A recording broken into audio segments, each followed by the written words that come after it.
میرے رسول کریم صلی اللہ تعالی علیہ وسلم نے فرمایا ایک بندہ تھا قیامت والے دن، اللہ تعالیٰ نے فرشتوں سے فرمایا ہاں بھائی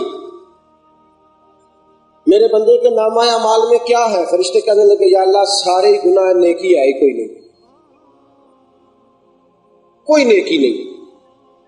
اچھا اللہ کو نہیں پتا کوئی نہیں، فرشتوں سے کیوں پوچھتا ہے؟ پتا ہے نا اسے۔ اللہ فرماتے ہیں نہیں، دھیان سے دیکھو، ہوگی کوئی نہ کوئی، اس کا پروگرام بن گیا نا معاف کرنے کا، دھیان سے دیکھو نکل آئے گی کوئی نہ کوئی۔ فرشتے کہتے ہیں یا اللہ سارے کھاتے ہم نے نکال کے دوبارہ چیک کیے، کوئی نہیں نکلی۔ اللہ فرماتا ہے چلو میں خود دیکھتا ہوں، میں خود دیکھتا ہوں۔ میرے حبیب پاک نے فرمایا، رب فرماتا ہے بندے ذرا زبان کھول۔ بندے نے زبان کھولی تو اللہ نے فرمایا وہ دیکھو نا زبان کے نیچے لکھا ہوا ایک بار اس نے میرا نام لیا تھا، تم کا تو ہے ہی کوئی نہیں، ہے ہی کوئی نہیں۔ فرشتے کہنے لگے یا اللہ ایک نیکی ہے، یہ سارے دفتر ہے۔ اللہ نے فرمایا چلو دفتروں کی بات اپنی جگہ پہ، تم نے یہ کیوں کہا کہ ہے کوئی نہیں؟ کیوں کہا تم نے؟ یا اللہ غلطی ہو گئی۔ فرمایا تم غلطی کی وجہ سے میرا بندہ پھنسانے لگے تھے، میں ایک اس نیکی کی برکت سے اپنے بندے کو جنت میں داخل فرماؤں۔ ایک نیکی کی وجہ، ایک نیکی کی وجہ معاف کرنے کا پروگرام بنا، معاف کرنا چاہتا، اس کا ارادہ بن گیا۔ اور کب؟ بچپن میں، جوانی میں، لڑکپن میں، بڑھاپے میں نہیں۔ فرمایا جب بھی میرا بندہ مان جائے، وہ جب بھی آ کے جھک جائے، نہ عمر کا تقاضا نہ فہم کا تقاضا، کوئی تقاضا نہیں۔ لو سنو مسند امام احمد بن حنبل کی حدیث، حضرت انس بن مالک رضی اللہ تعالیٰ عنہ فرماتے ہیں ایک بوڑھا بابا آیا، 96 سال اس کی عمر ہے، 96 سال کا بابا، اور فرماتے ہیں کمر اس کی ٹیڑھی ہو گئی، کھڑا نہیں ہوا جاتا، لاٹھی پکڑی ہے، چھڑی پکڑی ہے اور جھکا ہوا، دونوں ہاتھ پکڑے زور سے، دو آدمیوں نے سہارا دیا ہوا ہے، حضور کی بارگاہ میں آیا۔ لیکن کرم میرے مصطفیٰ کا دیکھو، عزت سے نوازنے کا سٹائل یہ ہے، بوڑھا بابا آ کے داخل ہوا، حضور نے یہ بھی نہیں پوچھا کہ مسلمان ہے کہ کافر ہے، نیک ہے کہ بد ہے، آ کے کھڑا ہوا ہے، رسول پاک نے کھڑے ہو کے استقبال فرمایا، کھڑے ہو کے۔ کیسے آئے ہو؟ حضور نے فرمایا کیسے آئے ہو؟ اب ذرا اس بابا جی کی بات عرض کرتے ہیں، سونے ہاں 96 سال عمر ہو گئی ہے اور ساری گمراہی میں گزر گئی ہے، حضور ساری گمراہی میں گزر گئی، آپ کے ایک صحابی کی برکت سے اللہ نے اب ہوش عطا فرمائی ہے، ایک صحابی کی تبلیغ کی برکت سے مجھے ہوش آیا ہے۔ لیکن حضور نہ تو اب میں لمبی نمازیں پڑھنے کے قابل ہوں، یا رسول اللہ صلی اللہ علیہ وسلم نہ زیادہ قرآن پڑھ سکتا ہوں، یا رسول اللہ محنت کر کے پیسے میں نہیں کما سکتا کہ صدقہ خیرات کروں، حضور جہاد میں نہیں کر سکتا، وجود میرا سارا ضعیف کمزور، نکاہت آ گئی ہے، یا رسول اللہ اب اگر آ جاؤں تو اللہ اب بھی قبول فرما لے گا، اس عمر میں جب میں کوئی کام نہیں کر سکتا، بالکل بیکار وجود، اللہ اب بھی قبول۔ اچھا حضور کا جواب جو ہے وہ بھی کمال ہے، تیرے آگے ہیں یوں دبے لچے فصحا عرب کے بڑے بڑے، کوئی جانے منہ میں زبان نہیں بلکہ جسم میں جان نہیں۔ نبی کریم صلی اللہ تعالی علیہ وسلم نے جواب کیا دیا؟ حضور نے فرمایا بابا جی آپ ہو جاتے بیمار، آپ کا پخانہ پیشاب نکل آتا اور آپ کے کپڑے اس سے بھر جاتے، اس عمر میں اگر آپ کی ماں موجود ہوتی تو آپ سے نفرت کرتی یا محبت کرتی؟ نہیں، آپ نے غور نہیں کیا بات، نہیں آپ نے غور نہیں کیا میری بات۔ میرے رسول پاک نے جو جواب دیا وہ ذرا پرکھو بات کو۔ حضور ڈائریکٹ بھی کہہ سکتے تھے بابا اللہ معاف کر دے گا، کہہ سکتے تھے نا، اور جواب بھی یہی بنتا تھا یا رسول اللہ اس عمر میں اللہ معاف، حضور کہتے کر دے گا، لیکن حضور نے جو بات کی وہ سمجھیے، فرمایا تیری عمر ہے 96 سال، تو ہو جائے بوڑھا بیمار، تیرا پخانہ اور پیشاب نکلتا تیرے وجود کو آلودہ کر دیتا، تیری ہوتی ماں تجھ سے پیار کرتی کہ نفرت؟ جواب حضور دے رہے ہیں. ماں ماں ہوتی ہے نا, ماں ماں ہی ہوتی ہے. وہ قبر کی دیوار تک ماں تو نہیں نہ بولتی کسی کو بھی. حضور نے کہا نا تیری ماں ہوتی تو وہ بوڑھا بھی تھا, بیمار بھی تھا, اور بڑھاپے میں تنہائی بھی ہوتی ہے. ماں یاد آ گئی تو بوڑھے بابا بچپن میں چلا گیا, یاد اس کو پیچھے لے گئی. ماں کو یاد کر کے رو پڑا, کہنے لگا سونیا ماں تو نہیں نا پھر نفرت کرتی. حضور پھر ماں تو نہیں نا نفرت کرتی, بچہ گند میں لتھڑ جائے یا آلودہ ہو جائے, ماں تو ماں ہوتی ہے. جب اس نے رو کے کہا نا ماں ماں ہوتی ہے تو میرے حبیب کی آنکھوں میں بھی آنسو آ گئے. حضور نے فرمایا اگر ایک ماں سے تجھے اتنی امید ہے تو میرا رب تو 70 ماؤں سے زیادہ پیار کرنے والا.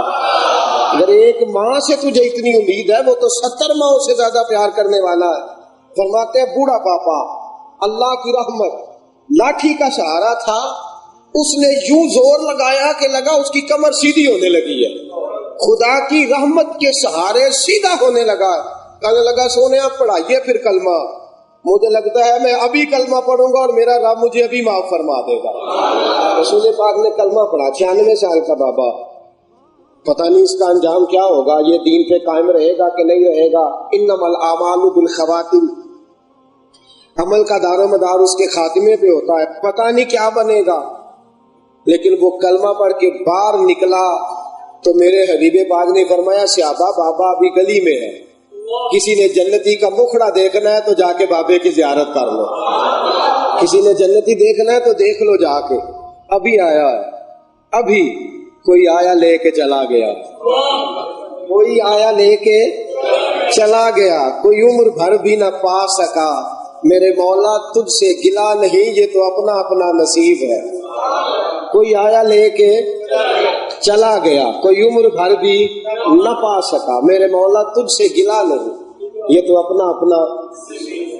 لیکن میرے رسا فرماتے ہیں یہ نہیں ترجمہ ٹھیک, یہ شعر کا ترجمہ یہ ٹھیک نہیں. یہ ترجمہ کرو کوئی آیا لے کے چلا گیا, کوئی عمر بھر بھی نہ پا سکا.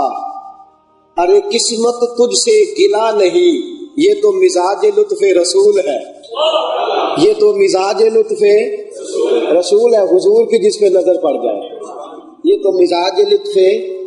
قسمت تجھ سے گلا نہیں, یہ تو مزاج لطف رسول ہے صلی اللہ علیہ وسلم. دوستو یاد رکھیے گا اللہ کا فضل, یہ سارے بہانے ہیں اس کے, معاف کرنے کے بہانے. معاف جو کرنا ہوگا اس نے, اللہ کے معاف کرنے کے بہانے. لو سنو بات, امام غزالی رحمت اللہ علیہ کا وصال ہو گیا. کسی نے خواب میں دیکھا, کہا امام صاحب اللہ نے کیا معاملہ کیا؟ بتا امام غزالی کون ہے؟ وائز قوم کی وہ پختہ خیالی نہ رہی, ذوق طبعی نہ رہی, شوخ مقالی نہ رہی, رہ گئی رسم اذاں, روح بلالی نہ رہی, فلسفہ رہ گیا پر تلقین غزالی نہ رہی. فلسفہ رہ گیا پر تلقین غزالی. امام غزالی کا کتنا مقام ہے. علامہ اقبال خراج عقیدت پیش کر رہے, امام غزالی کا وصال ہو گیا. کسی نے مرنے کے بعد خواب میں دیکھا, امام صاحب بڑے خوش نظر آ رہے ہو, اللہ نے کیا معاملہ کیا ہے؟ امام صاحب فرمانے لگے میرا رب بڑا ہی کریم ہے, اس نے مجھے معاف کر دیا ہے, بخش دیا. خواب دیکھنے والا پوچھتا حضرت جی آپ نے کتابیں بڑی لکھی تھی, کام ہی بڑا کیا تھا, تبلیغ ہی بڑی کی تھی. آپ فرمانے لگے وہ ساری باتیں اپنی جگہ پر, میری بخشش اس لیے نہیں ہوئی کہ میں نے کتابیں لکھی تھی یا تبلیغ کی تھی یا میں نے بہت سارے لوگوں کو دین پہ لگایا تھا. حضور پھر فرمانے لگے کہ دن کتاب لکھ رہا تھا, سیاہی میں نے پاس رکھی ہوئی تھی, دوات قلم میرے ہاتھ میں تھی, میں نے قلم کو سیاہی لگائی اور قلم اٹھایا, اس کے اوپر سیاہی لگ گئی, کافی ساری بھر گئی میری قلم. گرمی کا موسم تھا, پیاسی مکھی تھی کوئی, وہ مکھی اڑتی ہوئی آئی اور میرے اس قلم پہ بیٹھ کے سیاہی چوسنی شروع کر دی. آپ فرماتے ہیں میں نے پہلے تو سوچا اڑا دوں مکھی, پھر میرے دل میں خیال آیا اللہ کی مخلوق ہے, چلو 2 منٹ ٹھہر کے صحیح. فرماتے ہیں میں نے قلم کو, ہر بوڑھا آدمی تھا لیکن میں نے ہاتھ بھی نہیں ہلایا کہیں مکھی اڑ نہ جائے. ہاں بوڑھا آدمی تھا پر حرکت نہیں دی. میں وہ قلم کو سکتے کی عالم میں پکڑے رہا مکھی سیاہی چوس کے اپنی مرضی سے اڑی، وہ اڑ گئی، میں خوش ہو گیا، دوبارہ میں نے سیاہی لگائی قلم کو اور میں نے لکھنا شروع کیا، میں لکھتا رہا، بات ہوتی رہی، معاملہ گزرتا رہا۔ فرماتے ہیں نہ مجھے مکھی یاد رہی، نہ مجھے سیاہی یاد رہی، نہ وہ قلم یاد رہا، نہ وہ مجھے دن اور وقت یاد رہا۔ وقت گزرتے گئے، بڑھاپا آتا گیا، قضا آئی، جناب اسرائیل آئے، روح لے گئے، قبر میں پہنچا، فرشتے حساب لینے آئے، خدا کی رحمت کی صدا اٹھی، غزالی سے حساب نہ لینا، میں نے بغیر حساب کتاب معاف کر دیا، اس سے کوئی بندہ حساب نہ پوچھے، میں نے بغیر حساب کتاب۔